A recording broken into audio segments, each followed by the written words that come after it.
മഗ്ദലന മറിയ, യേശു കർത്താവിൻ്റെ ശിഷ്യയായിരുന്ന മഗ്ദലന മറിയ, യേശു കർത്താവിൻ്റെ മരണത്തിന് ശേഷം യേശു കർത്താവിനെ അടക്കിയ സ്ഥലം കണ്ടിട്ട് ആ കല്ലറയുടെ അകത്ത് കിടക്കുന്ന യേശു കർത്താവിൻ്റെ ശരീരത്തിൽ സുഗന്ധവർഗം പൂശേണ്ടതിന് ചില സ്ത്രീകളുമായി അതിരാവിലെ ഇരുട്ടുള്ളപ്പോൾ എന്ന ദിവസം പഠിപ്പിക്കുന്ന സമയത്ത് കല്ലറയിലേക്ക് പാളയത്തിന് പുറത്തുള്ള പട്ടണത്തിന് പുറത്തുള്ള സ്ഥലത്തേക്ക് വരികയാണ്. ഇവിടെ ശ്രദ്ധിച്ചാൽ മഗ്ദലന മറിയുണ്ട്, അപ്പോസ്തലനായ യോഹന്നാനുണ്ട്, പത്രോസുണ്ട്, ചില ക്യാരക്ടേഴ്സിനെ കാണുന്നുണ്ട്. ഉയർത്ത യേശു കർത്താവിനെ കാണുവാനല്ല ഇവരാരും വന്നത്. ഇവരെല്ലാവരും വന്നത് മരിച്ച യേശു കർത്താവിനെ കാണാനാണ്.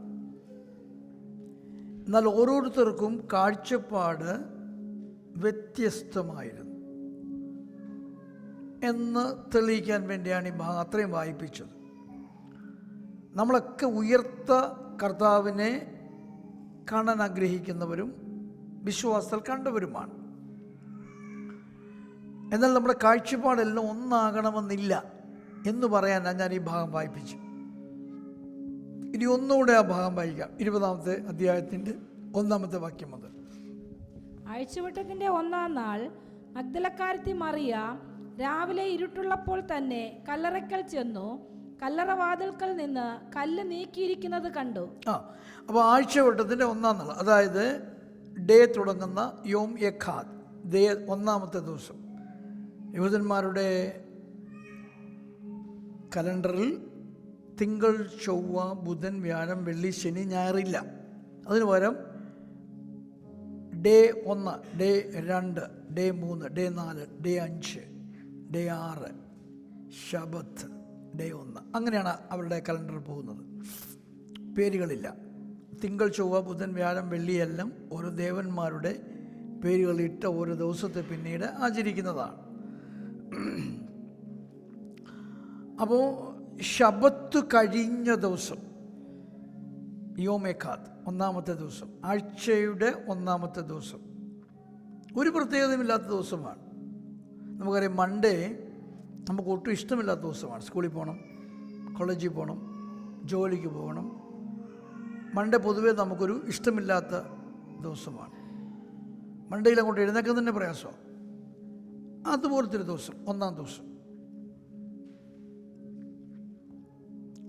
ശവത്തിൽ യേശു കർത്താവിൻ്റെ ശരീരത്തിൽ, മരിച്ച ശരീരത്തിൽ സുഗന്ധവർഗം, അത് അവരുടെ ചടങ്ങായതുകൊണ്ട് പൂശാനാണ് വന്നത്. സുഗന്ധവർഗം ഇട്ടാണ് അടക്കിയത്, എന്നാൽ അത് പൂശാനാണ് വന്നത്. പക്ഷേ ഒത്തിരി തടസ്സങ്ങളുണ്ട്. 100 പട്ടാളക്കാർ നിൽപ്പുണ്ട്,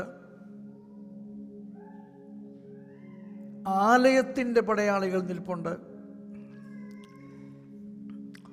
വലിയൊരു കല്ലാണ്, 1, 2, 10 ആൾക്ക് പിടിച്ചാൽ മൂവ് ചെയ്യാൻ കഴിയാത്ത വലിയ കല്ലാണ് കല്ലറയ്ക്കൽ വാതിൽക്കൽ വെക്കുക. റോമ ഗവൺമെൻറ്റിൻ്റെ മുദ്രയുമുണ്ട്.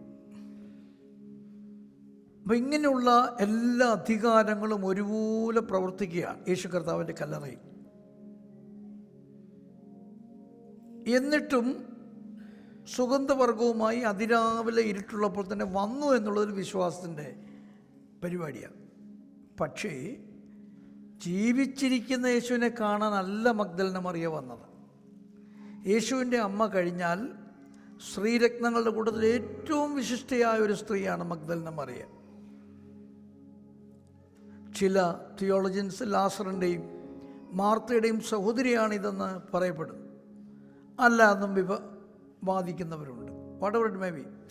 7 ഭൂതം ഈ മറിയയിൽ നിന്ന് പോയി എന്ന് പറയുന്ന ഒരു ഭാഗമുണ്ട്. ഇദ്ദേഹമാണ് വെങ്കൽ ഭരണി ഉടച്ച് യേശു കർത്താവിൻ്റെ കാൽക്കൽ പൂശുകയും തലമുടി കൊണ്ട് തോർത്തുകയും ചെയ്തതെന്ന് പറയുന്ന ഭാഗങ്ങൾ വേദപുസ്തകത്തിലുണ്ട്. എനിവേ, കർത്താവുമായിട്ട് ഭയങ്കര ക്ലോസായി നിൽക്കുന്നൊരു വ്യക്തിത്വമാണ്. എനിക്ക് തോന്നുന്നു യേശുവിൻ്റെ അമ്മ മറിയേക്കാളും മറ്റൊരർത്ഥത്തിൽ ഭയങ്കര ക്ലോസാണ് മഗ്ദലന മറിയ. യേശുവിൻ്റെ അമ്മ മറിയ യേശുവുമായിട്ട് ക്ലോസ് അല്ല എന്നല്ല ഉദ്ദേശിക്കുന്നത്. ഇവർ ഭയങ്കര ക്ലോസാണ്. മൈക്കൽ ആഞ്ചലോ യേശു കർത്താവിൻ്റെ അന്ത്യാത്താഴം വരയ്ക്കുമ്പോൾ ഒന്നാമത് ആ പിക്ചർ മുഴുവൻ തെറ്റാണെന്ന് പറയാൻ കാര്യം അങ്ങനെ ഉയർന്ന ബെഞ്ചിൽ കയറി ഉയർന്ന കസേരയിൽ ഒരിക്കലും യഹൂദന്മാർ കഴിക്കാറില്ല. യഹൂദന്മാർ കഴിക്കുന്നത് വടക്കേ ഇന്ത്യക്കാർ കഴിക്കുന്നത് നമുക്ക് താഴെ ഇരുന്ന് ഇതിൻ്റെ ഹാഫ് വലിപ്പമുള്ള കൊച്ചൊരു കൊരണ്ടിയുടെ മുകളിൽ ഭക്ഷണ പദാർത്ഥങ്ങൾ കയറ്റി വെച്ച് ചമ്മറം പടഞ്ഞോ കാല് പുറകോട്ടിട്ടോ ആണ് ഇരിക്കുന്നത്. അപ്പം ഈ പിക്ചറേ തെറ്റാണ്. എന്നാലും മൈക്കൽ ആഞ്ചലോ വരച്ച ആ പിക്ചർ നിങ്ങൾ കാണുവാണെങ്കിൽ അതിൻ്റെ സൂക്ഷിച്ച് നോക്കിയാൽ യേശുവിൻ്റെ പിക്ചറിൽ യേശുവിൻ്റെ ഇടത്ത് ഭാഗത്ത് നിൽക്കുന്നത് ആണാണോ പെണ്ണാണോ എന്നൊരു സംശയം വരുന്ന നിലയിലുള്ളൊരു പോർട്രേറ്റാണ് വരച്ചിരിക്കുന്നത്. അത് യോഹന്നാനാണെന്നും അത് മഗ്ദലന മറിയ ആണെന്നും പറയുന്ന രണ്ട് വാദങ്ങളുണ്ട്. അത് മഗ്ദലന മറിയ ആയിരുന്നെന്നും അത് മഗ്ദലന മറിയ യേശുവിൻ്റെ കാമുകിയായിരുന്നെന്നും പിന്നീട് യേശു മറിയയെ വിവാഹം കഴിച്ചെന്നും ആ കൂട്ടത്തിൽ കുഞ്ഞാണുണ്ടായെന്നും ആ കുഞ്ഞിൻ്റെ പരമ്പര ഇന്നും ജീവിച്ചിരിപ്പുണ്ടെന്നും പറയുന്ന ഏകദേശം പറയുന്ന പുസ്തകമാണ് ഡാവിഞ്ചി കോഡ്. ഇനി ഇത് കേട്ട പോയി ഡാവിഞ്ചി കോഡ് വായിക്കേണ്ടത് തുര കാണിക്കേണ്ട, അതെല്ലാം തെറ്റാണ്, കള്ളത്തരങ്ങളാണ്. പക്ഷേ അതാണ് വിൽക്കപ്പെടുന്നത്, കള്ളത്തരങ്ങളാണ് വിൽക്കപ്പെടുന്നത്. ഇന്നലെ രാത്രി ഞാൻ പറഞ്ഞതുപോലെ യേശു കർത്താവ് ഉയർത്തെഴുന്നേറ്റെന്ന് മഗ്ദലന മറിയ വിശ്വസിച്ചില്ല. വാട്ട് അബൌട്ട് പീറ്റർ വിശ്വസിച്ചില്ല, യോഹന്നാൻ വിശ്വസിച്ചില്ല. ഇവരാരും വിശ്വസിച്ചുകൊണ്ടൊന്നും കയറി വന്നതൊന്നുമല്ല. എന്നാൽ യേശു കർത്താവിൻ്റെ ശവശരീരം ഞങ്ങൾ ഉറങ്ങിയപ്പോൾ യേശുവിൻ്റെ ശിഷ്യന്മാർ വന്ന് എടുത്തുകൊണ്ട് പോയി എന്ന് പ്രചരിപ്പിക്കേണ്ടതിനൊരു കഥ ഉണ്ടാക്കി മഹാപുരോഹിതന്മാർ തൻ്റെ ശിഷ്യന്മാർക്ക് കൊടുത്തിട്ട് പൈസയും കൊടുത്തു. നിങ്ങൾ എത്ര വെള്ളം പൈസ എടുത്തു, പള്ളിയിലെ മുഴുവൻ പൈസ അതിന് വേണ്ടി ചിലവഴിക്കാം, പക്ഷേ ഈ കഥ പ്രചരിപ്പിച്ചേക്കണം. ആ കഥ ഭയങ്കര പ്രചാരത്തിലാണെന്ന് വേഷം പഠിപ്പിക്കുന്നത്.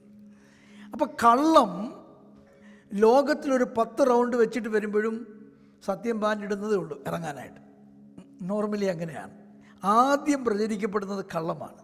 ആദ്യം അക്സെപ്റ്റൻസ് കിട്ടുന്നത് കള്ളത്തിനാണ്. ആദ്യം ആളുകൾ സ്വീകരിക്കുന്നത് കള്ളത്തിനാണ്. ആമേൻ. സത്യം വരുന്നതേ ഉള്ളൂ. അതുകൊണ്ടാണ് ഒന്നിനും കയറി ആദ്യം അഭിപ്രായം പറയരുത്. എന്താ ഏതെന്നൊരു പിടിയില്ല. അതുകൊണ്ട് നമ്മൾ അഭിപ്രായം പറയാതിരിക്കുന്നതാണ്. നമ്മളൊന്ന് പരിശോധിച്ചിട്ടൊക്കെ അഭിപ്രായം പറയാവും. ലോകത്തിൻ്റെ കാര്യങ്ങൾ പോട്ടെ, അവർ കള്ളം പ്രവചിപ്പോട്ടെ. യേശുവിൻ്റെ ശിഷ്യയാകുന്ന മറിയയ്ക്ക് എന്തുകൊണ്ട് വിശ്വസിപ്പാൻ കഴിഞ്ഞില്ല? യേശു അപ്പോസ്തലനായി കണ്ട പത്രോസിന് എന്തുകൊണ്ട് വിശ്വസിപ്പാൻ കഴിഞ്ഞില്ല? യേശുവിൻ്റെ മാറോട് ചാഞ്ഞിരുന്നു എന്ന വചനം പഠിപ്പിക്കുന്ന, ഇത് കണ്ടതും കേട്ടതുമായ ശിഷ്യനാണ്, ഇത് സാക്ഷീകരിക്കുന്നതൊക്കെ പറഞ്ഞ് വലിയ കാര്യം പറഞ്ഞ യോഹന്നാൻ എന്തുകൊണ്ട് വിശ്വസിപ്പാൻ കഴിഞ്ഞില്ല? അത്രയ്ക്ക് ഹെവിയാണ് സാത്താന്യ രാജ്യം. സ്വതന്ത്രം. നിങ്ങൾ കിങ്ഡം ഓഫ് ഡാർക്ക്നെസ്സിനെ ഈസി ആയിട്ട് കാണരുത്. ഞാൻ കിങ്ഡം ഓഫ് ഡാർക്ക്നെസ്സിനെ മഹത്വവൽക്കരിക്കുകയല്ല, പക്ഷേ അതില്ല എന്നോ അതുകൊണ്ട് വലിയ കാര്യമൊന്നുമില്ല എന്നോ നിങ്ങൾ ചിന്തിക്കരുത്. യേശു കർത്താവിൻ്റെ അരുമ ശിഷ്യന്മാർക്ക് വിശ്വസിപ്പാൻ കഴിഞ്ഞില്ല. ആമേൻ. എങ്ങനെയാണ് ഈ കിങ്ഡം ഓഫ് ഡാർക്ക്നെസ് പ്രവർത്തിക്കുന്നത്? നമുക്കറിയാം, പെസഹ വ്യാഴത്തിന് മുമ്പുള്ള ഒരു 6-7 ദിവസങ്ങൾ, പ്രത്യേകിച്ച് 8 ദിവസങ്ങൾ യേശു കർത്താവ് ഫിലിപ്പിൻ്റെ കൈസരിൽ പോയി നിങ്ങൾ എന്നെ ആരെന്ന് ചോദിക്കുന്നു ചോദിച്ച ദിവസം മുതൽ 8 ദിവസം കഴിഞ്ഞ പെസഹയാണ്. ഇതിൻ്റെ എല്ലാം ഇടയിൽ യേശു കൂടെ പറയുന്നൊരു വാക്കുണ്ട്. മനുഷ്യപുത്രൻ പരീശന്മാരുടെയും സദൂക്യരുടെയും കയ്യാൽ ഏൽപ്പിക്കപ്പെടുകയും അവരുടെ കയ്യാൽ ഉപദ്രവിക്കപ്പെടുകയും പലതും സഹിച്ച് മരിക്കുകയും അടക്കപ്പെടുകയും 3-ാം നാൾ ഉയർത്തെഴുന്നേൽക്കുകയും ചെയ്യും. ഇത് എഴുതിയേണ്ടത് ഒട്ടുപുറകെ സുവിശേഷം എഴുതിയേക്കുക. അത് അവർക്ക് ഗ്രഹിപ്പാൻ കഴിഞ്ഞില്ല, അല്ലെങ്കിൽ അത് അവർ വിശ്വസിച്ചില്ല, അല്ലെങ്കിൽ അതിൻ്റെ പൊരുൾ അവർക്ക് തിരിഞ്ഞു കിട്ടിയില്ല. സ്തോത്രം. ഇപ്പം യേശു കർത്താവ് വാസ്തവത്തിൽ പറയുന്നുണ്ട്, പക്ഷെ ഇവർക്കത് എന്തുകൊണ്ട് ഇവർക്ക് മനസ്സിലായില്ല? ഇവരുടെ തലയ്ക്കകത്ത് മുഴുവനും ഇടതും വലതും കസേരയും അത് ഇരിക്കേണ്ട ആരെന്നുമാണ്. സ്തോത്രം. ഇവരുടെ തലയ്ക്കകത്ത് മുഴുവനും യേശു അടുത്ത അപ്പം എത്ര പേർക്കാണ് ഇരട്ടിപ്പിച്ച് കൊടുക്കുന്നത് എന്നാണ്, ഇനി യേശു വെള്ളം വീഞ്ഞാക്കുന്നത്, ഈ ചിന്തയാണ്. ആമേൻ. സ്വതന്ത്രം സ്വതന്ത്രം സ്വതന്ത്രം സ്വതന്ത്രം. See, basically we are the spirit. നമ്മൾ ആത്മാക്കളാണ്, പക്ഷെ ജഡത്തിൽ വസിക്കുന്നു. നമ്മൾ ജഡമല്ല. ഒരു ഹല്ലേലൂയ പറഞ്ഞ്. നമ്മൾ പ്രവർത്തിക്കുമ്പോഴും സംസാരിക്കുമ്പോഴും ചലിക്കുമ്പോഴും നമ്മുടെ ജഡമാണ് ചലിക്കുന്നത്. നമ്മൾ കാണുന്ന നമ്മുടെ ജഡത്തെയാണ്. നിങ്ങൾ എന്നെ അറിയുന്നത് എൻ്റെ ജഡത്തെ കണ്ടതുകൊണ്ടാണ്. എൻ്റെ ഷേപ്പ്, എൻ്റെ നീളം, ഉയരം, എൻ്റെ കണ്ണുകൾ, മൂക്ക്, ഇങ്ങനെയാണ് നിങ്ങൾ എന്നെ അറിയുന്നത്. പക്ഷേ ആ മൂക്ക് വഴി, ആ നാവ് വഴി, ആ വായു വഴി, ആ കണ്ണുകൾ വഴി, ആ പ്രകൃതി വഴി, എൻ്റെ പ്രസംഗം വഴി, എൻ്റെ പ്രവൃത്തികൾ വഴി നിങ്ങൾ എൻ്റെ അകത്തെ മനുഷ്യനെയാണ് അറിയുന്നത്. അതെൻ്റെ ആത്മാവാണ്. അതാണ് ഞാൻ. സ്തോത്രം. Praise God. എന്നാൽ ഇന്ദ്രിയങ്ങൾ വഴിയാണ് നമ്മൾ സ്വർഗവുമായും നരകവുമായും അല്ലെങ്കിൽ സാത്താന്യ രാജ്യവുമായും ദൈവരാജ്യവുമായും ഒരുപോലെ ബന്ധപ്പെടുന്നത്. ആ 8 ദിവസങ്ങൾ ശ്രദ്ധിച്ചാൽ അതിനുശേഷം ലാസറിൻ്റെ വിഷയമുണ്ടാകുന്നു. ലാസറിനെ ഉയർപ്പിക്കുന്നു. ഹോശന ദിവസം വരുന്നു. പക്ഷേ യേശു ഇതിനെല്ലാം അനുകൂലമാണോ എതിരാണോ ഒരു പിടിയില്ല. അതിനുശേഷം യേശു ഗലീലയിൽ കൂടി ആരും കാണാതെ നടക്കുന്നു. ഇതിൻ്റെ ഇടയിൽ മറുമലയുടെ പ്രത്യക്ഷതയുണ്ടാകുന്നു. അത് കുറച്ചു പേർക്ക് മനസ്സിലായുള്ളൂ. ശ്രദ്ധിച്ചാൽ യേശു വളരെ ഡിസ്ക്രീറ്റായി ആരും അറിയാതെ ഒരു രഹസ്യ മിഷൻ പോലെ കാര്യങ്ങൾ ചെയ്യുകയാണ്. യേശു വീട്ടിൽ വന്നപ്പോൾ അവൻ്റെ സഹോദരങ്ങൾ ചോദിച്ചു, നീ പോകുന്നില്ലേ ഗലീലയിൽ, യഹൂദിയിൽ പോകുന്നില്ലേ? പ്രസിദ്ധനാകുവാൻ ആഗ്രഹിക്കുന്ന ആരും തന്നെ രഹസ്യത്തിൽ സൂക്ഷിക്കത്തില്ല. നീ ഉത്സവത്തിൽ പോകൂ, അവിടെ 10 മിറക്കിൾ ചെയ്യൂ, അപ്പോൾ നീ പ്രസിദ്ധനാകും. കളിയാക്കി പറയുന്ന യേശു പറഞ്ഞു, എൻ്റെ നാഴിക വന്നിട്ടില്ല, നിങ്ങൾ പോയിക്കോ, നിങ്ങൾക്ക് എപ്പോഴും നാഴികയാണ്. ഇവരങ്ങോട്ട് പോയതിൻ്റെ പുറകെ യേശു പോയി എന്ന് വേസിൽ വാക്യമുണ്ട്. അപ്പോൾ വളരെ എന്താണ് പറയുന്നത്, ഒരു പ്രോപ്പർ യേശുവിനെ അല്ല ഇവർ കാണുന്നത്. ഒരു കൺഫ്യൂഷൻ ജനിക്കുമാറ് യേശു പല കാര്യങ്ങളോട് ചെയ്യുന്നുണ്ട്. ഇതിൻ്റെ ഒരു അൾട്ടിമേറ്റം എന്ന വണ്ണം യേശുവിനെ ഗത്സമനയിൽ ടെമ്പിൾ സോൾജിയേഴ്സ് വന്ന് പിടിക്കുകയാണ്. റോമാ പടയാളികളല്ല, ടെമ്പിൾ സോൾജിയേഴ്സ്. അവർ പിടിക്കുന്നു. പിന്നീട് ശിഷ്യന്മാരെല്ലാം ചിതറിപ്പോകുന്നു. യോഹന്നാനും പത്രോസും മാത്രം യേശുവിൻ്റെ അകലം വിട്ട് അല്ലെങ്കിൽ ആ കാവൽപുരമെടുത്ത് ട്രയൽസ് നടക്കുന്നു. ട്രയൽസ് എന്ന് പറഞ്ഞാൽ പടയാളികൾ തലങ്ങും വിലങ്ങും, ടെമ്പിൾ സോൾജിയേഴ്സ്, റോമൻ സോൾജിയേഴ്സ് നടക്കുന്നു. ന്യായവിസ്താര സഭ 5 എണ്ണം കഴിഞ്ഞു. യേശുവിനെ വിധിക്കുമോ, വിധിച്ചേ അടങ്ങുമെന്ന് പറഞ്ഞ് ജനവും മതവും നിൽക്കുകയാണ്. വിധിക്കാൻ ഒക്കത്തില്ല എന്ന് പറഞ്ഞ് റോമാ ഗവൺമെൻറ് നിൽക്കുകയാണ്. ഇതിൽ റോമാ ഗവൺമെൻറ് മതത്തെ അംഗീകരിക്കേണ്ടി വന്നു. പീലാത്തോസ് തൻ്റെ ന്യായവിസ്താര സഭ 2ാം പ്രാവശ്യം വെച്ചു. ആദ്യം വെച്ചു, കുറ്റവിമുക്തനാക്കി ഹെരോദാവിൻ്റെ അടുക്കൽ പറഞ്ഞയച്ചു. ഹെരോദാവ് തിരിച്ചു പറഞ്ഞയച്ചു. ഇനിയും പീലാത്തോസിന് ഡിസിഷൻ എടുത്തേ പറ്റൂ. ഒരു താല്പര്യവുമില്ല.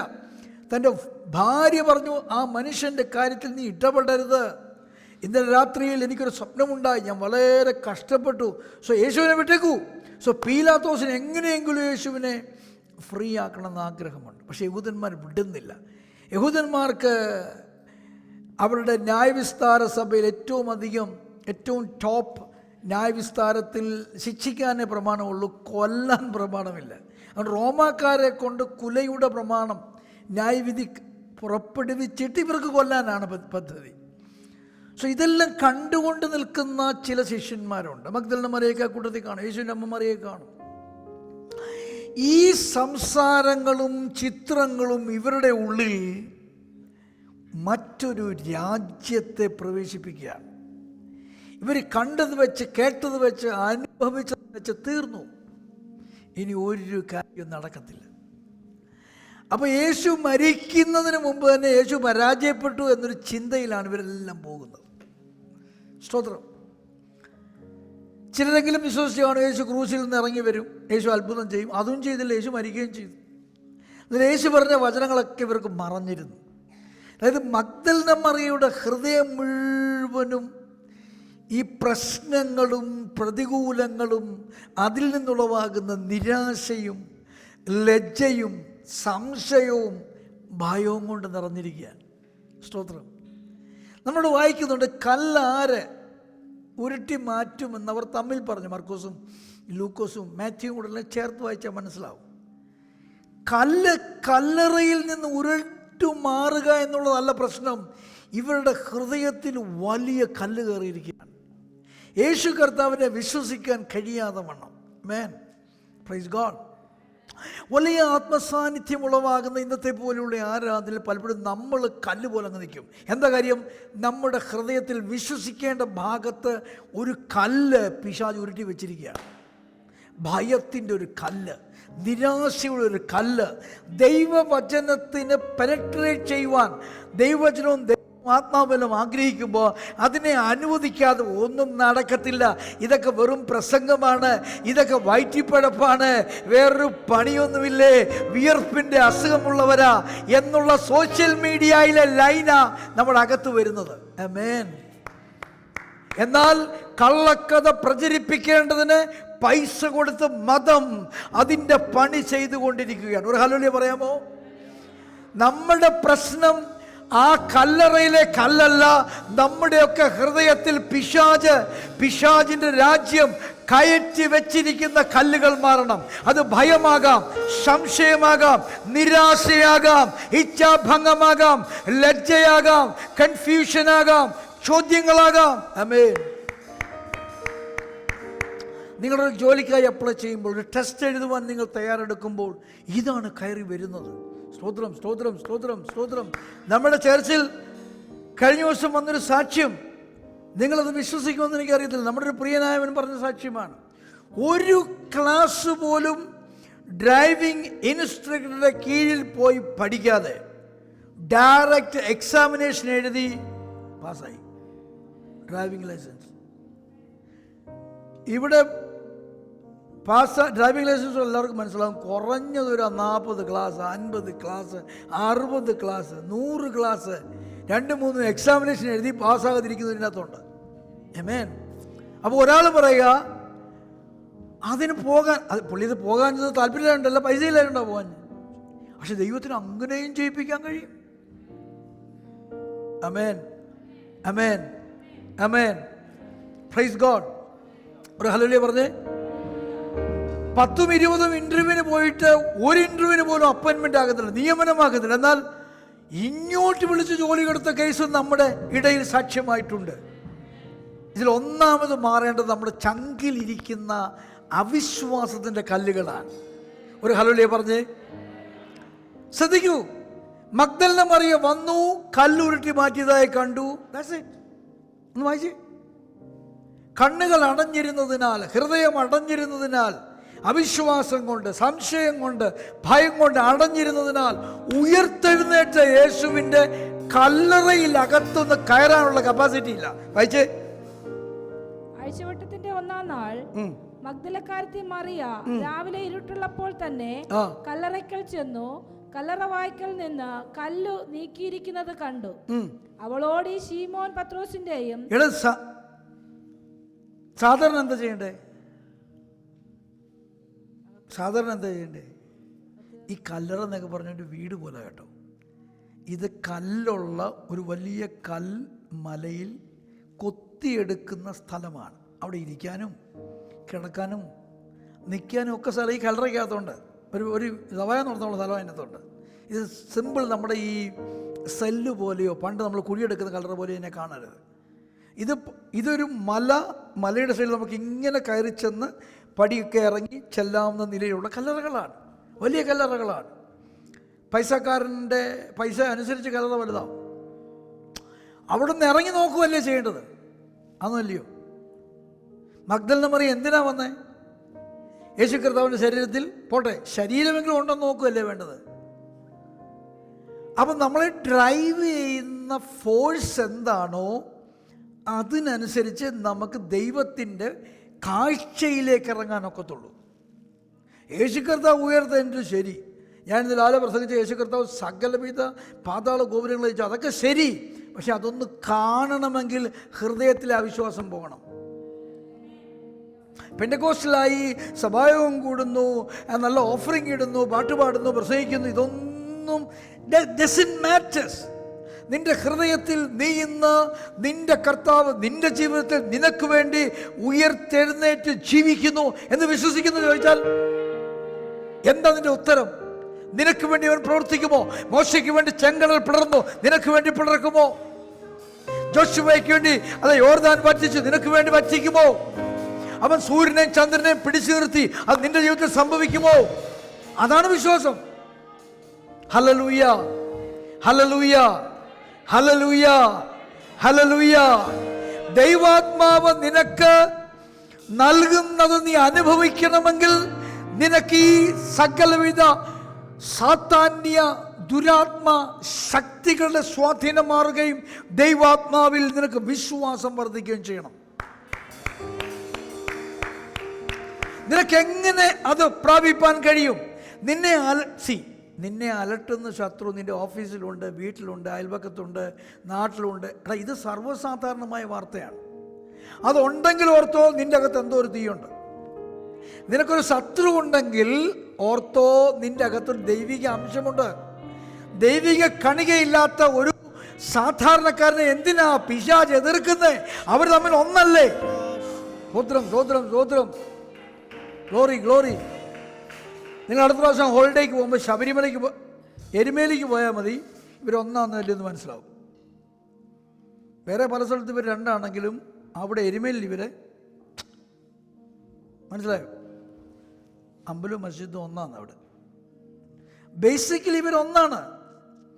ശബരിമലയ്ക്ക് പോകുന്ന ആളുകൾ ആർത്തുങ്കൽ ചെന്നൊരു പള്ളിയിൽ സമർപ്പിച്ചിട്ടാണ് പോകുന്നതെന്ന് കേട്ടിട്ടുണ്ട്.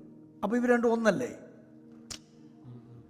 നിങ്ങളാണ്ട് വല്ലായിരിക്കും. ഞാനൊരു ഭൗതിക ഉദാഹരണം പറയുന്നേ ഉള്ളൂ. ഇതെല്ലാം ഒന്നാന്ന്. സ്തോത്രം, സ്തോത്രം, സ്തോത്രം, സ്തോത്രം, സ്തോത്രം. അപ്പൊ മഗ്ദലന മറിയ കല്ലറ താര് തുറക്കും, അതാ വലിയ പ്രശ്നം. അതിനേക്കാൾ പ്രശ്നവുമായിട്ടാണ് പുള്ളിക്കാരി ഓടുന്നേ. അല്ലെങ്കിൽ അവിടെ നിന്ന് കണ്ടേനെ കാര്യങ്ങൾ. തുറക്കപ്പെട്ട കല്ലറയ്ക്കകത്ത് ശരീരമില്ല എന്ന് വിശ്വസിപ്പാൻ കഴിയുന്നില്ല. യേശു ഉയർത്തുമെന്ന് വിശ്വസിപ്പാൻ കഴിയുന്നില്ല. ആള് ഭയം കൊണ്ട്, ഭ്രമം കൊണ്ട് നിറഞ്ഞിരിക്കുകയാണ്. ഹല്ലേലൂയ.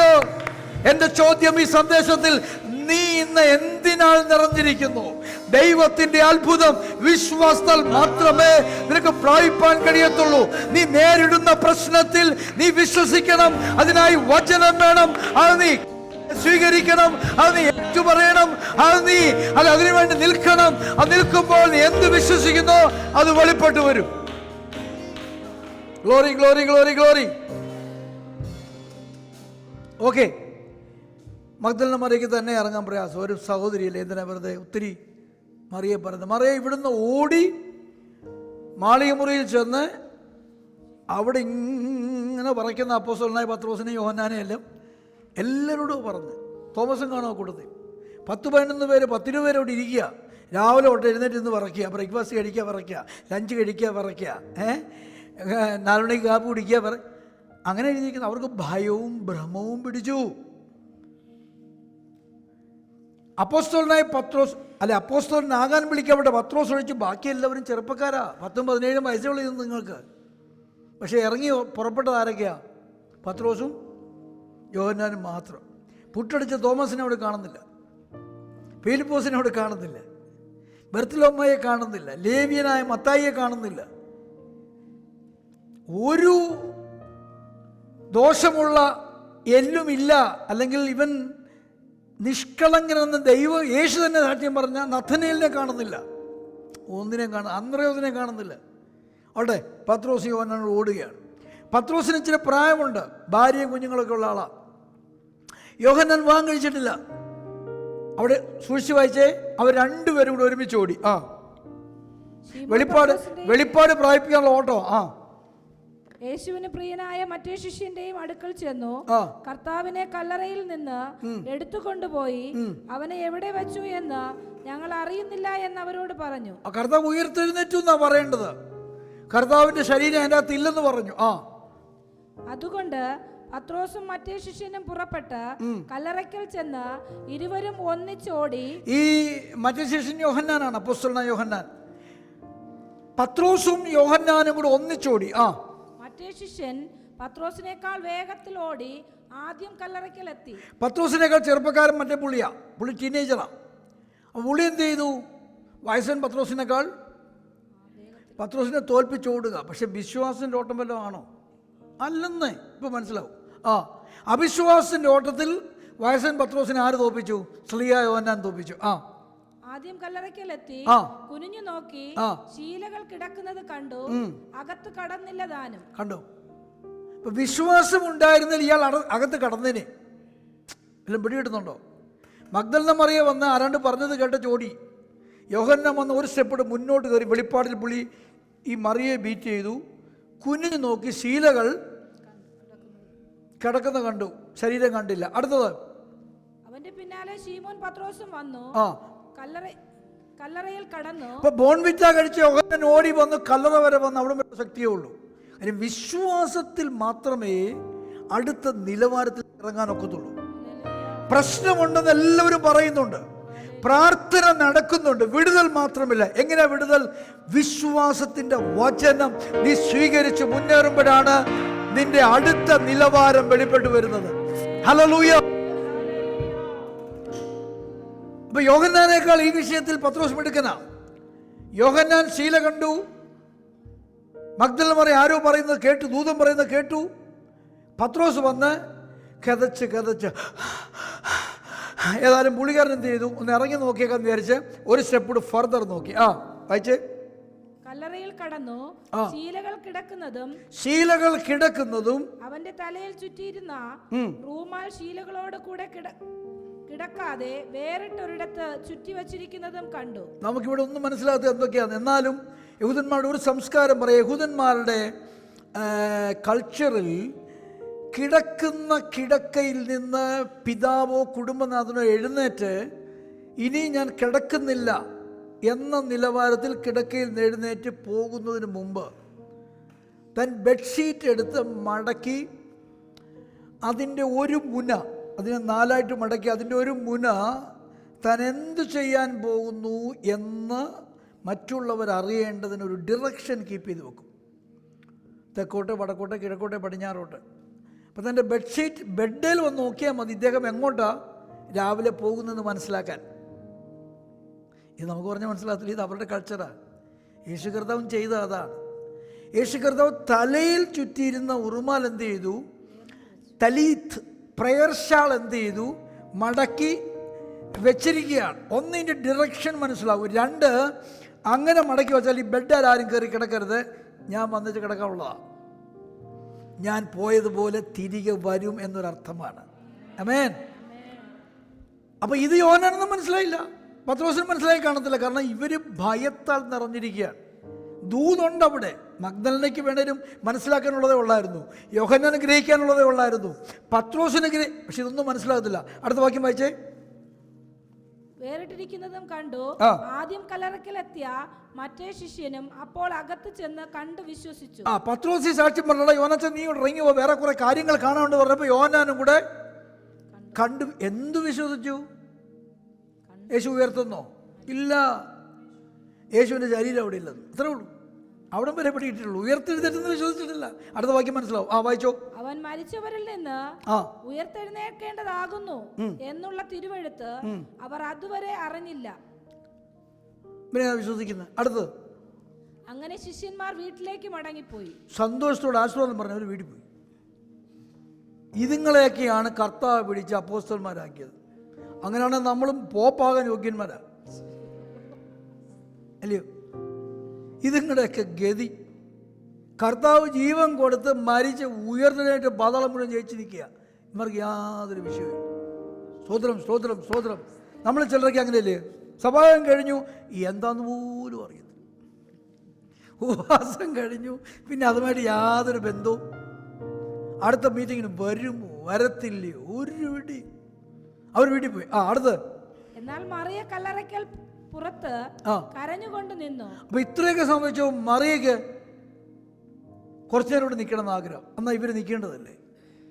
എന്നാത്തിൻ്റെ സ്ലീഹമാന്മാര് ഇമാർ കൊണ്ടില്ലേ കർത്താവ് ഇത് മുഴുവൻ ചെയ്ത്? മിടുക്കന്മാര് അസ്ഥിബലമുള്ളവരെല്ലാം വീട്ടിൽ പോയി. ബലഹീനപാത്രമാകുന്ന മറിയ അവിടെ നിൽക്കുക, കരഞ്ഞുകൊണ്ട് നിൽക്കുക. മറിയ എന്തിനാ നിൽക്കുന്നത്? അടുത്ത വാക്യം. കരയുന്നതിനിടയിൽ അവൾ കല്ലറയിൽ കുനിഞ്ഞു നോക്കി യേശുവിന്റെ ശരീരം കിടന്നിരുന്ന ഇടത്ത് വെള്ള വസ്ത്രം ധരിച്ച 2 ദൂതന്മാർ, ഒരുത്തൻ തലയ്ക്കലും ഒരുത്തൻ കാൽക്കലും ഇരിക്കുന്നത് കണ്ടു. അപ്പൊ ഇവരവിടെ ആദ്യമേ ഉണ്ടായിരുന്നേ. ഭയമായതുകൊണ്ട് മറിയ ആദ്യം കണ്ടില്ല, പിന്നെ വന്ന് യോഹന്നാൻ കണ്ടില്ല, പിന്നെ വന്ന് പത്രോസ് കണ്ടില്ല. ഇതുങ്ങൾ രണ്ടും കൂടെ ഇറങ്ങി അവിടെ മുഴുവൻ ടെസ്റ്റ് ചെയ്തിട്ട് ദൂതന്മാരെ കണ്ടില്ല. എന്താ കാരണം? ബെന്നി, നീ പോർട്ടലല്ല, നീ ആകാശം മുഴുവൻ തുറന്നാലും എൻ്റെ കണ്ണ് തുറക്കാതെ ഞാൻ കാണും. പ്രശ്നം മനസ്സിലായോ? സാന്നിധ്യമില്ലാത്തതല്ല, ദൈവം ഇറങ്ങാത്തതല്ല, സൗഖ്യം വരാത്തതല്ല. നമ്മുടെ കണ്ണ് മുഴുവനും അവിശ്വാസമാണ്, ഭയമാണ്, സംശയമാണ്. കാണേണ്ടതിനെ കാണേണ്ടതുപോലെ കാണാനുള്ള വിശ്വാസമില്ല. ഒരു ഹല്ലേലൂയ പറഞ്ഞേ. ദൈവാത്മാവ് ഇടപെടുന്നത് കാണാനുള്ള ബലം വരുന്നില്ല. ദൂതന്മാർ ശുശ്രൂഷിക്കായി ഇരിക്കുന്നത് കാണാനുള്ള കാഴ്ച ശക്തിയില്ല. അടുത്ത് അവർ അവളോട്, സ്ത്രീയെ നീ കരയുന്നത് എന്ത് എന്ന് ചോദിച്ചു. അപ്പൊ അവര് സംസാരിക്കുന്ന ടീമുകളാ. അപ്പൊ പത്രോസ് നിന്നായിരുന്നു സംസാരിക്കത്തില്ലായിരുന്നോ? പത്രോസ് നിന്നായിരുന്നെങ്കിൽ, ഇവരോട് കമ്മ്യൂണിക്കേറ്റ് ചെയ്തായിരുന്നെങ്കിൽ സംസാരിക്കത്തില്ലായിരുന്നോ? യോഹന്നാച്ചനും ഇത് കിട്ടത്തില്ലായിരുന്നോ? ഹലോ, ഇത് ബാബുവിനും സാബുവിനും എല്ലാം ഉള്ളതല്ലേ? ആന്നല്ലയോ? അപ്പൊ എനിക്ക് നിനക്ക് ഉള്ളതാണോ? വേദപുസ്തകം തുറക്കുമ്പോൾ കർത്താവേ ഇത് ഭയങ്കര ക്ഷീണിതനാണ് എന്ന് പറഞ്ഞ് തുറന്നേച്ച് ഒരു കാണാതെ ഒരു വാക്യം പറഞ്ഞ് അടച്ചു പോയാൽ വല്ലതും കിട്ടുമോ? ഹലോ, വചനത്തിൽ കാര്യമുണ്ടോ? പക്ഷെ വല്ലതും കിട്ടുന്നുണ്ടോ? ഹലോ, അടുത്ത് എന്റെ കർത്താവിനെ എടുത്തുകൊണ്ടുപോയി അവനെ എവിടെ വെച്ചു എന്ന് ഞാൻ അറിയുന്നില്ല എന്ന് അവൾ. അപ്പൊ ഇതുകൊണ്ടാണ് ഞാൻ പറഞ്ഞ അവർ ഉയർത്തുന്നല്ല വിശ്വസിച്ചത്. കർത്താവിന്റെ ശരീരം എങ്ങാണ്ട് മാറ്റിക്കൊണ്ടുപോയി. ഇതാണ് മറ്റേ പുള്ളി പൈസ കൊടുത്ത് പരത്തിക്കൊണ്ടിരിക്കുന്നത്. ഏതാ? ഞങ്ങൾ ഉറങ്ങിയപ്പോൾ കർത്താവിന്റെ ശിഷ്യന്മാർ വന്ന്, ഇതിപ്പോൾ ആദ്യം വിശ്വസിക്കുന്നതല്ല, കർത്താവിന്റെ ശിഷ്യന്മാർ തന്നെയാണ്. ഇതേ കിടക്കും. നമ്മൾ പലപ്പോഴും അവിശ്വാസത്തിന്റെ കഥകളാണ് വിശ്വസിക്കുന്നത്. ദൈവത്തിന്റെ വിശ്വാസ വചനം വിശ്വസിക്കുന്നതിനേക്കാൾ അവിശ്വാസത്തിന്റെ കള്ളക്കഥകൾ വിശ്വസിക്കാനാണ് നമുക്കിഷ്ടം. എൻ്റെ കർത്താവിനെ എടുത്തുകൊണ്ട് എവിടെ പോയി? അടുത്ത് ഇത് പറഞ്ഞിട്ട് അവൾ പിന്നോക്കം തിരിഞ്ഞ് യേശു നിൽക്കുന്നത് കണ്ടു. യേശു നിൽക്കുന്നത് കണ്ടു. യേശു എന്ന് അറിഞ്ഞില്ല താനും. ഗ്ലോറി. ദൂതന്മാര് പോയിട്ട് യേശു വന്ന് നിൽക്കുക. യേശു വന്ന് അറിഞ്ഞ്. എങ്ങനെ അറിയാൻ കഴിയുക? ഒരു പറഞ്ഞു നിർത്തിയേക്കാം. യേശു അവളോട്, സ്ത്രീയെ നീ കരയുന്നത് എന്ത്? ആരെ തിരയുന്നു എന്ന് ചോദിച്ചു. അവൻ തോട്ടക്കാരൻ എന്ന് നിരൂപിച്ചിട്ട് അവൾ, യജമാനനെ, നീ അവനെ എടുത്തുകൊണ്ടുപോയി എങ്കിൽ അവനെ എവിടെ വെച്ചു എന്ന് പറഞ്ഞു തരിക, ഞാൻ അവനെ എടുത്തുകൊണ്ടുപോയിക്കൊള്ളാം എന്ന് അവനോട് പറഞ്ഞു. യേശു അവളോട്, മറിയേ എന്ന് പറഞ്ഞു. അവൾ തിരിഞ്ഞ് എബ്രായ ഭാഷയിൽ റബ്ബൂനി എന്ന് പറഞ്ഞു. പരസ്പരം കമ്മ്യൂണിക്കേഷനിലാണ്, കമ്മ്യൂണിയനിലാണ് വാസ്തവത്തിൽ അവൾ യേശുവിനെ തിരിച്ചറിയുന്നത്. ഓരോ പ്രാവശ്യവും കമ്മ്യൂണിക്കേറ്റ് ചെയ്യാൻ വേണ്ടി അവൾ നിൽക്കുമ്പോൾ അടുത്ത നിലവാരത്തിലുള്ളൊരു കാഴ്ചപ്പാട് വെളിപ്പെട്ടു വരികയാണ്. ഞാൻ നിങ്ങളോട് ആഹ്വാനം ചെയ്യുകയാണ്, ഈ ഉയർപ്പിൻ്റെ ആഘോഷങ്ങൾ നടന്ന ഈ ആഴ്ചയിൽ നിങ്ങൾ ഒരിക്കലും ഡിസ്മയായി പോകരുത്, നിരാശപ്പെട്ടു പോകരുത്. നിങ്ങൾ ഡിസ്കവർ ചെയ്യും വരെ മുന്നോട്ട് ആത്മാവിൽ വെളിപ്പാടിൽ പോവുക. ആ വിജയം സംഭവിക്കുക തന്നെ ചെയ്യും. ആ പ്രശ്നം ദൈവം നിന്റെ ജീവിതത്തിൽ അനുവദിച്ചത് നീ ആ പ്രശ്നത്തിൽ കർത്താവിനെ കാണാനാണ്. ഒരു നല്ല ഹല്ലേലൂയ പറഞ്ഞേ, ഒരു നല്ല ഹല്ലേലൂയ പറഞ്ഞേ. നമുക്ക് നമ്മുടെ കാലിൽ ഒന്ന് എഴുന്നേറ്റിരിക്കാം, അല്പനേരം കർത്താവിനെ ആരാധിക്കാം. ആ പ്രയാസം, ആ പ്രതികൂലം ദൈവം അറിയാതെ വന്നതല്ല. അത് കർത്താവ് അനുവദിച്ചത്. ആ പ്രശ്നത്തിലെ തിരയിൽ, ആ കാറ്റിലെ കോളിൽ നടന്നു വരുന്ന കർത്താവിനെ, അധികാരിയായ വിജയം വരിച്ച ജയാളിയായ കർത്താവിനെ കാണാനാണ്. എത്ര പേർക്ക് സന്തോഷമുണ്ട്? മഗ്ദലനയ്ക്ക് പറ്റിയത് നിനക്ക് പറ്റരുത്, അതിനാ പുസ്തകത്തിൽ എഴുതി വെച്ചിരിക്കുന്നത്. യോഹന്നാന് പറ്റിയത് നിനക്ക് പറ്റരുത്, അതിനാ പുസ്തകത്തിൽ എഴുതി വെച്ചിരിക്കുന്നത്. പത്രോസിന് പറ്റിയത് നിനക്ക് പറ്റരുത്, അതിനാ എഴുതി വെച്ചിരിക്കുന്നത്. വചനം പറയുന്നു, ആദ്യം അവൻ മഗ്ദലന മറിയയ്ക്ക് പ്രത്യക്ഷനായി. എൻ്റെ പൊന്നു ദൈവമേ, അതിനു മുമ്പ് യോഹന്നാന് കിട്ടേണ്ടതാ, അതിനു മുമ്പ് പത്രോസിന് കിട്ടേണ്ടതാ. എന്തുകൊണ്ടാണ് മഗ്ദലനയ്ക്ക് പ്രത്യക്ഷയായത്? അവൾ അതിനു വേണ്ടി കാത്തിരുന്നു, അവൾ അതിനു വേണ്ടി മുന്നോട്ട് പോകാൻ തയ്യാറായി. അവളിലും അവിശ്വാസമുണ്ടായിരുന്നു, അവളിലും പ്രശ്നമുണ്ടായിരുന്നു. പക്ഷേ അവൾ അല്പം കൂടെ വെയിറ്റ് ചെയ്തപ്പോൾ മറ നീങ്ങി, പുക നീങ്ങി, കാറ്ററാക്ക് മാറി, തിമിരം മാറി, യേശു കർത്താവ് വെളിപ്പെട്ടു. ഈ ഉയർപ്പിന്റെ ആഘോഷ ആഴ്ചയിൽ എത്ര പേർ ആഗ്രഹിക്കുന്നു യേശു കർത്താവിന്റെ പ്രശ്നത്തിൽ, യേശു കർത്താവിന്റെ പരീക്ഷയിൽ, യേശു കർത്താവ് ഞാൻ കടന്നു പോകുന്ന ഈ യാത്രയിൽ എനിക്ക് വേണ്ടി വെളിപ്പെടണം. ഞാൻ ആത്മാവിലൊരു റീമ തരികയാണ്. നീ കാത്തിരുന്നാൽ, നീ അവനിൽ ആശ്രയിച്ച് കാത്തിരുന്നാൽ അവൻ വെളിപ്പെടുക തന്നെ ചെയ്യും. കാരണം അവൻ മരണത്തെ ജയിച്ചവനാ, അവൻ പാതാളത്തെ ജയിച്ചവനാ, അവൻ സാത്താനെ ജയിച്ചവനാ, അവൻ രോഗത്തെ ജയിച്ചവനാ, അവൻ ലോകത്തെ ജയിച്ചവനാ, അവൻ ജഡത്തെ ജയിച്ചവനാ, അവൻ സകല ദുർമോഹങ്ങളെ ജയിച്ചവനാ. അവൻ ജയത്തിന്റെ ആഘോഷമാണ് നമ്മൾ ഈ ആഴ്ചയിൽ കൊണ്ടാടുന്നത്. ചേർന്ന് കരങ്ങളെ കൊട്ടി നിങ്ങളുടെ വ്യക്തിപരമായ ജീവിതത്തിലേക്ക് യേശുവിന്റെ സാന്നിധ്യം ആഗ്രഹിച്ചാട്ടെ.